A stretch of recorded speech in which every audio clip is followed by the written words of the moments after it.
اللہ تعالیٰ نے ہفتے میں 7 دنوں میں ایک دن بابرکت بنایا، وہ جمعہ کا ہے۔ اللہ تعالیٰ نے قوم یہود سے کہا کہ میرے علم میں ایک دن ہے بہت برکت والا، وہ تم ڈھونڈو اور چن لو۔ تو انہوں نے خطا کھائی اور ہفتے کا دن چن لیا۔ ہفتے کو یہودی عبادت کرتے ہیں، کام نہیں کرتے۔ پھر اللہ تعالیٰ نے عیسیٰ علیہ السلام کی قوم سے کہا کہ ایک دن میرے بارگاہ میں بہت بابرکت ہے، دعائیں قبول ہوتی ہیں، اسے تم ڈھونڈو۔ ان پہ چھوڑا تو انہوں نے اتوار چن لیا۔ لیکن جب ہماری باری آئی تو اللہ نے ہمیں نہیں کہا کہ ڈھونڈو۔ اللہ نے اپنے محبوب کی محبت میں جناب رسول اللہ صلی اللہ تعالیٰ علیہ وسلم کی طفیل اللہ تعالیٰ نے ہمیں خود بتا دیا کہ وہ جمعہ کی رات ہے اور جمعہ کا دن ہے۔ یہ سب سے بہترین دن ہے جمعہ کا، اور پورے سال کے لحاظ سے جمعہ کی رات سب سے بہترین رات ہے۔ خصوصی طور پر پھر شب قدر سب سے اعلیٰ ہو جاتی ہے، لیلۃ القدر سب سے اعلیٰ ہو جاتی ہے۔ تو وہ 21، 23، 25، 27، 29 کی راتوں میں کوئی ایک رات ہوتی ہے، تو وہ اللہ تعالیٰ نے بہت ہی بابرکت بنائی۔ اللہ ہمیں نصیب فرمائے۔ تو جمعہ کا دن اللہ تعالیٰ نے پسند فرمایا۔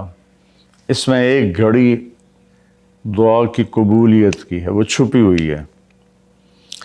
اس گھڑی میں جس خوش نصیب کو ہاتھ اٹھانے کی دولت مل جائے، وہ دعا فوراً قبول ہوتی ہے، وہ سیدھی عرشوں پر جاتی ہے۔ علماء نے اس میں تحقیق کی، ہر ایک نے اپنے اپنے خیال کے مطابق۔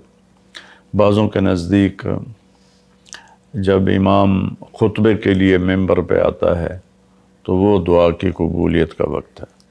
بعضوں کے نزدیک جب دو خطبوں کے درمیان بیٹھتا ہے تو وہ وقت دعا کی قبولیت کا ہے۔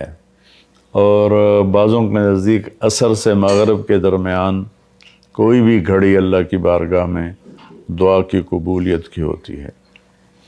تو جمعہ کی نماز کو اللہ کے نبی نے بہت اہم قرار دیا، اور ارشاد میں بڑے دکھ کے ساتھ یہ حدیث بیان کر رہا ہوں۔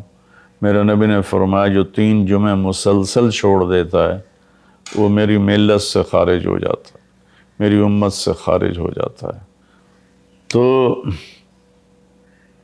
میں اپیل کروں گا ان بہن بھائیوں سے جو نماز میں سستی کرتے ہیں، کم از کم جمعہ ضرور پڑھ لیا کریں۔ عورتوں پہ جمعہ فرض نہیں ہے، مردوں پہ فرض ہے۔ تو میں کہا کرتا ہوں جو دوست ملتے ہیں جی نماز نہیں پڑھی جاتی، تو میں ان سے کہتا ہوں ایک نماز 5 میں سے طے کر لو اور ایک جمعہ طے کر دو، 2 نمازیں شروع کر دو۔ جس نے بھی اس پہ عمل کیا وہ 5 وقت کا نمازی بن گیا۔ تو جمعہ کی نماز کے بعد جمعہ سے جمعہ تک کے جتنے گناہ ہوتے ہیں وہ اللہ تعالیٰ معاف فرما دیتے ہیں، اور جو جتنی جلدی جا کے بیٹھتا ہے امام کا خطبہ سننے کے لیے اس کو اتنا زیادہ اجر ملتا ہے۔ رمضان المبارک میں جنگ بدر ہوئی، 17 رمضان جمعہ کا دن، اور اللہ نے قیامت کو بھی جو قائم کرنا ہے جمعہ کا دن۔ تو ہر دن اللہ کی بارگاہ میں بابرکت ہوتا ہے اگر ہم اس میں اللہ کی مان کے چل رہے ہیں، اور رمضان شریف میں خاص طور پر، اور پھر جمعہ ہو تو خاص طور پر اس میں ہم اپنے عبادت کو بڑھائیں۔ درود شریف جمعہ کے دن کا مبارک عمل ہے کثرت سے درود شریف پڑھنا، اور 300 دفعہ جو درود شریف پڑھ لیتا ہے وہ کثرت میں شمار ہو جاتا ہے، اوپر کی کوئی حد انتہا نہیں ہے۔ تو میرے بہن بھائیوں، میرے عزیزوں، اللہ تعالیٰ نے ہمیں ہر نماز کی بڑی اہمیت بتائی ہے، ہر نماز کی، لیکن خاص طور پر جمعے کی بڑی فضیلت ہے، اور جمعہ بھی رمضان المبارک کا ہو تو اور زیادہ وہ باعث برکت ہے، قابل رحمت ہے۔ تو روزے کا بھی اہتمام ہو اور ساری نمازوں کا اہتمام فرمائیں، کوئی باجماعت پڑھنے کی کوشش کریں، کوئی جماعت سے رہ جائے تو پھر اس کو چھوڑیں نہیں، اسے ضرور پڑھ لیں، کہ نماز کی اللہ تعالیٰ نے جتنی تاکید قرآن میں کی ہے اور کسی کی اتنی تاکید نہیں کی، اور اللہ تعالیٰ نے 10 دفعہ اقیم الصلاۃ اقیم الصلاۃ اقیم الصلاۃ وآتوا الزکاۃ، تو 10-12 دفعہ اللہ نے قرآن میں براہ راست حکم کیا اقیم الصلاۃ وآتوا الزکاۃ۔